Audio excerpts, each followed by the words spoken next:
You can see we are in a unique resort area, kind of a medical destination, if you will. So I wanted to share our formal problem statement that we created as we begin working through this journey, as every other healthcare organization in the country kind of faced the same thing. So our problem statement, we had more resources, patient registration, scheduling, dedicated to registration and scheduling than any other aspect of our COVID testing process. We had a need for patients to have the autonomy in entering demographic and insurance information and to expedite registration and scheduling process. That was really our bottleneck. We wanted to provide patients with a link to enter all the necessary information and to have this auto-populate ultimately into our two primary EMR systems, which are Cerner and Allscripts. Cerner in our inpatient side and Allscripts in our ambulatory side. Obviously, we had a very negative patient impact as we were going through this with the issues that we were facing. So some of our technology challenges, traditionally, we follow a very formal approach. We have robust project governance. We do a stringent financial and capital submission and review and approval process, and that can take several months. Depending on the solution, then you may add an RFP process and requirements gathering, standard vendor vetting, and security assessment. Like many of you, which you may have seen in the poll, typically that's a very long process. We want to be very thorough. We want to do our due diligence to make sure that the solution we're bringing into our organization is the right solution. Obviously, we were dealing with unprecedented times, so we had to fast track the solution. And some of the things that we did were we involved our incident command, which, as Chris had mentioned, was established in January. So that team stayed together. We involved incident command and population health leaders. We looked through a different lens. When we were selecting vendors, we needed a vendor that might not be one of the large footprint traditional vendors that we had in-house typically for our clinical IT solutions. We needed a vendor that was small and agile and that would allow us to have rapid development. The finance review and approval process had to be fast-tracked. One of the big benefits that we saw during this period of time, which I think everyone recognized, was the CARES Act funding. That allowed us the luxury to take a lot of that financial discussion off the table. Still, we had to vet it, and still we had to produce the business case, but things were able to move at a much faster clip. So we also decided to go with a phased approach for implementation, really to get live, get good, get better in this particular scenario so that we could get our implementation up and running, hitting the highest priority and problem first, which was the severe backlog that we faced with in our patient access space of getting the patients scheduled and registered for their testing and their vaccines. So again, what we had to do differently in our technology roadmap with this scenario, we had to quickly do a rapid fire analysis of the problem. We had to very quickly select a vendor, realizing that we probably wouldn't be able to go with one of our typical standard vendors that we would have selected. We had to have an openness towards technology. We looked at technology and vendor selection really through a different lens. We weren't going with the very stringent due diligence, process that we typically follow.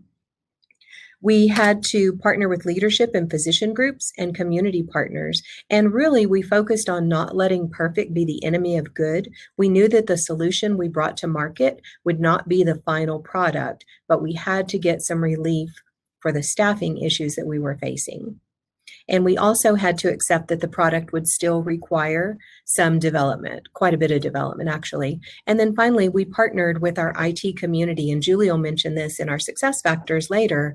It didn't matter in healthcare IT at this point in the game if you were a competitor, a stranger, another colleague. It didn't really matter. We were all out to achieve the same goal, and that was to provide a solution for our healthcare providers to address the pandemic. So I saw the IT community come together in a way that I had never seen that happen.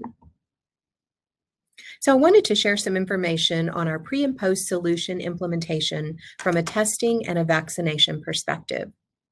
Pre-solution, our process was to schedule and register patients via a manual entry and email process and phone call process. It was extremely arduous.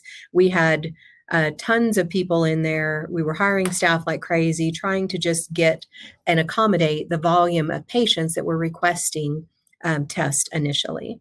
We could handle at pre-solution about 70 appointments per day per clinic. We had multiple clinics established and expanded the number of clinics as we went. That equated to about 280 appointments per day for testing at all our sites and generated about $28,000 in billable revenue. Now, post-solution, when we were having the patients schedule online, enter their insurance information, basically automating the process that was causing us all the grief, we were allowing patient self-scheduling. We could accommodate post-solution about 119 appointments per day per clinic, which equates to about 476 appointments per day for all our sites and resulted in about $47,600 in billable revenue. And this was actually a 70% increase in volume and billable revenue for our testing centers. From a vaccine perspective, pre and post, again, our solution was very manual entry, email, phone calls, and this is vaccinations. We could only process about 32 patients per hour, and that equated to about 256 patients per day. We handled our employee vaccinations a little bit differently, so these numbers don't include that. Post-solution, we saw a 131% increase in volume. Our patients were doing self-scheduling, entering their own insurance information. That allowed us to bump up the numbers to 74 patients per hour and equating to about 592 patients per day. Huge, huge increase. So in summary, the technology impact that we saw from being able to fast track and implement this solution doubled the volume of testing and vaccinations, actually increased our volume by 105% on average between both services, testing and vaccination. It increased the access for testing and vax for both for our patients across the valley. It allowed us to fully integrate with our two primary EMR systems, which are Cerner and Allscripts, reducing staffing costs by 85% from our peak of what we had seen when we were doing all of our staffing and scheduling on a manual basis. And then finally, of course, it improved patient experience exponentially, and we received so much positive feedback from our patients that were coming into our clinics. It was an amazing sight, and we had opportunities, even those like myself that are not in the clinical side of the house, were able to participate in the vaccination clinics by helping people get checked in when they arrive, things like that. It was just a very moving experience. So it allowed all of us to be a part of the solution.